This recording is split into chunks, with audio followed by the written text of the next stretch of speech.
Hi అండి, welcome to my channel. ఇలా చిన్న హెయిర్ ఉన్న వాళ్ళకి కూడా బ్రైడల్ హెయిర్ స్టైల్ ఎలా చేయాలో చూద్దాం. ఇప్పుడు అనేది చాలా చిన్నగా ఉంది కాబట్టి హెయిర్ స్టైల్ కోసం నేనైతే సవరం యూజ్ చేస్తున్నానండి. ముందుగా ఇప్పుడు హెయిర్ని అంతా కూడా ఇలా ఎంతవరకు అయితే మన హ్యాండ్కి అందుతుందో అంతవరకు హెయిర్ని అంతా కూడా నీట్గా కోమ్ చేసేసి రబ్బర్ అయితే వేసుకోవాలండి. నార్మల్గా ఎలా అయితే వేస్తామో అలా ఇలా బ్లాక్ రబ్బర్ అయితే వేసేస్తున్నాను నేను. ఇలాంటి హెయిర్ స్టైల్ అనేది చిన్న పిల్లలకి అలాగే పెద్దవాళ్ళకి ఎవరికైనా కూడా వేయచ్చు.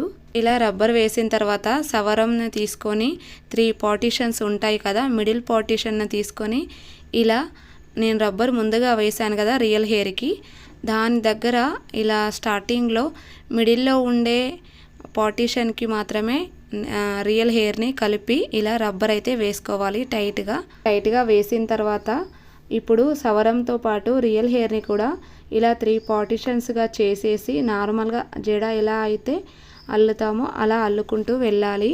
ఇక్కడ స్టార్టింగ్లో రియల్ హెయిర్ లైట్గా బయటకు వస్తుంది కదా, అది తర్వాత నేను ఫ్లవర్స్తో కవర్ చేస్తాను. ఇలాగనేది మీరు వీడియో చివరి వరకు చూస్తే అర్థమవుతుందండి. అండ్ మోడల్ హెయిర్ స్టైల్స్ అలాగే high neck blouse stitching videos, long frocks, crop tops, frocks చాలా మోడల్స్ అయితే ఛానల్లో ఉన్నాయి, చూసేయండి. ఎవరైనా చూడని వాళ్ళు ఉండే నా ఛానల్ని సబ్స్క్రైబ్ చేసుకొని వాళ్ళున్నా చేసుకోండి. ఇలా చివరి వరకు అల్లిన తర్వాత అయితే ఒక రబ్బర్ అయితే వేసుకోవాలండి. హెయిర్ స్టైల్ వేసుకోవడం అంటే మా పాపకు చాలా ఇష్టం, అందుకనే చాలా ఇష్టంగా వేసుకుంటుంది. అందుకే అసలు కదలకుండా కూర్చుంది. వేసేంత వరకు కూడా 1/2 అవర్ వరకు కదలకుండా అలాగే కూర్చుంది.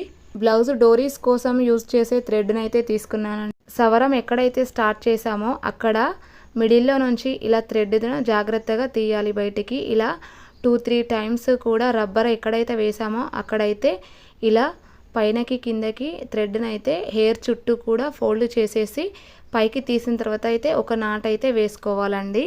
ఇప్పుడు ఇక్కడ నుండి నాటు వేసిన తర్వాత అయితే కిందికి ఒకసారి ఫోల్డింగ్, అలాగే పైకి ఒకసారి ఫోల్డింగ్, హెయిర్ అంతా కూడా నాట్లు వేసుకుంటూ హెయిర్ ఎక్కడైతే ఎండ్ అవుతుందో అక్కడి వరకు ఇలా వేసుకోవాలి. దీనికి డోరీస్ థ్రెడ్ కూడా ఎక్కువే యూజ్ చేయాలి, ఎందుకంటే మనం చిన్నగా తీసుకుంటే హెయిర్ కంప్లీట్ అవ్వకముందే థ్రెడ్ అనేది అయిపోతుంది. అందుకని చెప్పేసి చాలా పొడవున్న థ్రెడ్డే తీసుకోవాలి. నేను నార్మల్గా అయితే 2.5 మీటర్ వరకు తీసుకున్నాను. చూడండి, ఇలా వేసుకుంటూ రావాలి కంప్లీట్గా. అటు సైడ్ తీసినప్పుడు వెనకాల ముడి వేస్తారైనా హెయిర్ బ్యాక్ సైడ్, ఇప్పుడు ఇలా ముందుకు తీసినప్పుడు మాత్రం ముడైతే వేసుకోవాలండి. వీడియోలో చూపించినట్టుగా అర్థమవుతుందని అనుకుంటున్నాను. అర్థం కాలేదనుకుంటే మళ్ళీ ఒకసారి కామెంట్ చేయండి, నేను ఇంకొకసారి క్లియర్గా తీస్తాను వీడియో. ఇలా హెయిర్ ఎంత పొడవు అయితే ఉంటుందో అంత పొడవు కూడా ఇలాగే వేసుకుంటూ రావాలి. ఇంకా ఇదే థ్రెడ్తో జడతో పాటు అల్లేలాగా కూడా అలా కూడా చేయొచ్చు హెయిర్ స్టైలు. నేనైతే ఇది నార్మల్గా చూపిస్తున్నాను, మరొక వీడియోలో అలాంటి హెయిర్ స్టైల్ చూపించబోతున్నాను. ఇంకా మీకు ఏదైనా హెయిర్ స్టైల్ కావాలనుకుంటే కామెంట్ బాక్స్లో కామెంట్ చేయండి, నేనైతే ట్రై చేస్తాను. ఇలా చివరి వరకు వచ్చిన తర్వాత అయితే రౌండ్గా మనం రబ్బర్ ఎక్కడైతే వేసామో అక్కడ 2-3 టైమ్స్ చుట్టేసుకొని బ్యాక్ సైడ్ అయితే ఒక నాట్ అయితే వేసుకోవాలండి వీడియోలో చూపించినట్టుగా.